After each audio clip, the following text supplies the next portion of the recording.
मित्रों, मेरा नाम गजेंद्र प्रजापत है। मैं राजस्थान का रहने वाला हूँ। मैं आज जो आपको किस्सा water horror story in Hindi सुनाने जा रहा हूँ वो आज से 10 साल पहले मेरे साथ घटी। दोस्तों, आपने सुना होगा कि रात को पानी पास रखकर सोना चाहिए। ये मेरी कहानी पानी पर आधारित है।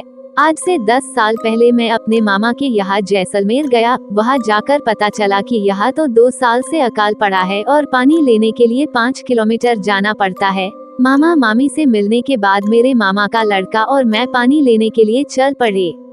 रास्ते में पैदल चलते हुए थक गए थे और एक जगह बैठ गए। तब उसने एक किस्सा सुनाया कि पिछले साल पानी की वजह से एक औरत का बच्चा रो रहा था और वो काफी बीमार था, इसलिए वो पानी मांगने हमारे गांव में आई, लेकिन उसको किसी ने पानी नहीं दिया।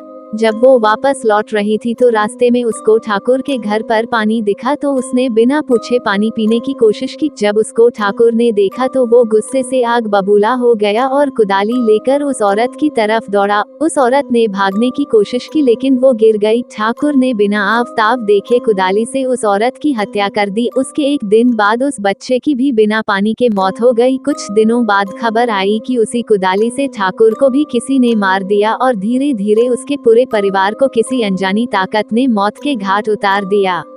ये किस्सा सुनने के बाद हम दोनों पानी लेकर वापस गांव की तरफ लौटने लगे। हल्का हल्का अंधेरा हो चुका था। अचानक हमारे सामने एक बच्चा आया और पानी मांगने लगा, लेकिन इतनी दूर से पानी लाने के कारण हमने उसे मना कर दिया।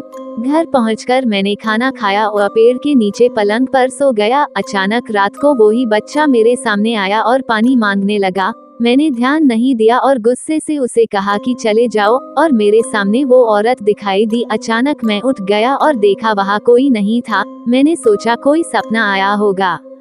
फिर रात को 2 बजे के आसपास मैं पेशाब करने के लिए खुले मैदान की तरफ गया और मुझे पानी शब्द सुने दिया। मैंने सोचा मामी होगी। फिर मैं वापस पलंग की तरफ लौटा ही था कि अचानक फिर पानी शब्द सुनाई दिया। अब मैं गुस्से से आग बबूला हो गया और कहा, कौन है? सामने आओ, अभी पानी देता हूँ। इतना कहते ही मेरे पीछे किसी के होने का अनुभव हुआ तो मैंने पीछे मुड़कर देखा तो एक औरत कुदाली लेकर खड़ी थी। मैं डर के मारे बहुत जोर से भागा और रास्ते में एक पत्थर से ठोकर लगने से नीचे गिर गया। उसके बाद जो हुआ वो चमत्कार से कम नहीं था। उस रात हल्के बादल थे और अचानक कुछ पानी की बूंदें उस औरत पर पड़ी और वो औरत गायब हो गई।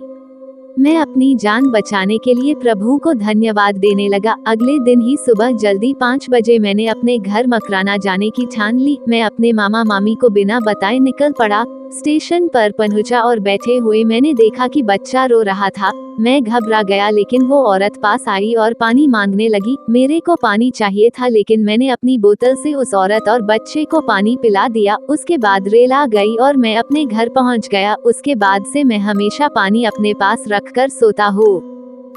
यदि ये कहानी आपको पसंद आई हो तो अपने दोस्तों और अन्य लोगों के साथ शेयर जरूर करिएगा।